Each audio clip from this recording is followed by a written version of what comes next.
आज हम पढ़ेंगे टेंस के बारे में। टेंस की परिभाषा सिंपल देखो तो जो कार्य को होने में समय बताता है उसे टेंस कहते हैं। ठीक है, जो भी कार्य हो रहा है या हो चुका है या होने वाला है उसमें जो भी समय होता है, भी कब हुआ, कैसे, कब होगा, अभी हुआ है कि नहीं, तो उसमें उसे टेंस कहते हैं, जो समय को बताता है। इसके टाइप 3 हैं।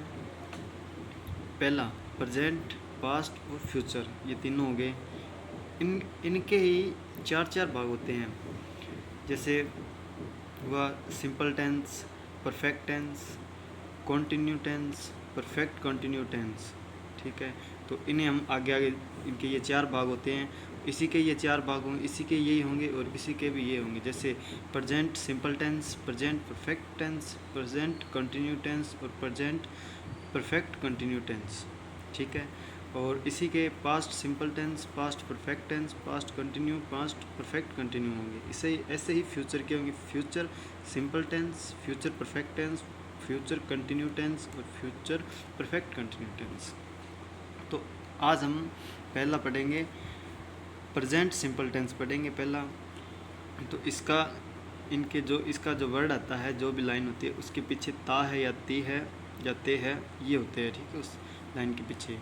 और इसकी परिभाषा, किसी कार्य को पूरा होने या चलते रहने का पता नहीं चलता है। जैसे इसमें ऐसा कहा गया है कि कोई भी व्यक्ति अपना कार्य कर रहा है या कोई कार्य हो रहा है या हुआ है, उसमें कुछ भी पता नहीं चलता है कार्य का, तो उसे हम प्रेजेंट सिंपल टेंस कहते हैं। इसकी वर्ब, इसमें वर्ब V1 फर्स्ट वर्ब की फर्स्ट फॉर्म और या वर्ब की फर्स्ट फॉर्म के साथ प्लस एस या ई एस जोड़ देंगे। ठीक है, फर्स्ट फॉर्म तो प्लूरल की, वर्ब की फर्स्ट फॉर्म प्लूरल सब्जेक्ट के साथ, और वर्ब की फर्स्ट फॉर्म प्लस एस या ई एस के साथ सिंगुलर सब्जेक्ट के साथ आती है। ठीक है, इसका हम नेगेटिव या इंटेरोगेटिव बनाते हैं तो उसके साथ डू और डज का उपयोग करते हैं।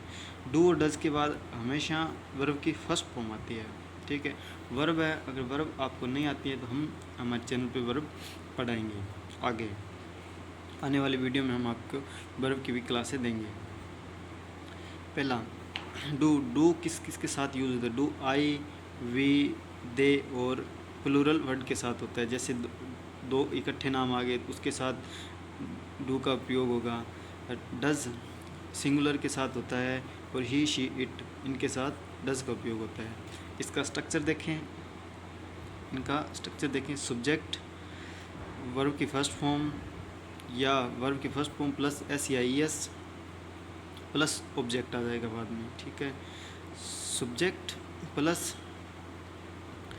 अगर इसका नेगेटिव बनाना हो तो सब्जेक्ट के बाद में सब्जेक्ट प्लस डज या डू, नोट, ये नोट है। ठीक है, नोट वर्ब की फर्स्ट फॉर्म और ऑब्जेक्ट आ जाएगा। ठीक है, जैसा यहाँ के कहा गया है कि डज के बाद में, डू डज के बाद में वर्ब की फर्स्ट फॉर्म, ये डू डज के बाद में वर्ब की फर्स्ट फॉर्म आ गई है। ठीक है, फिर बात इंटेरोगेटिव बनाना हो यानी किसी पर्सन वाचक में बनाना हो तो डू या डज के साथ सब्जेक्ट प्लस V1 ऑब्जेक्ट हो जाएगा।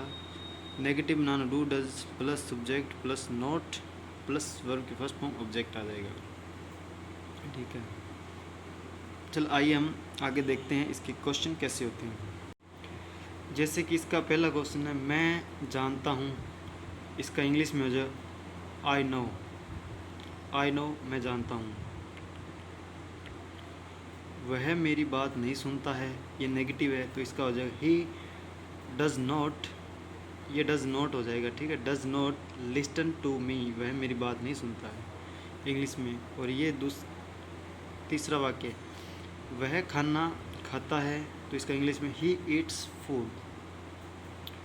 चौथा सेंटेंस, वह 8 बजे उठता है तो इसका इंग्लिश में जाए ही वेकअप्स एट 8 o'clock, वह 8 बजे उठता है। आज के लिए इतना ही बहुत, थैंक यू।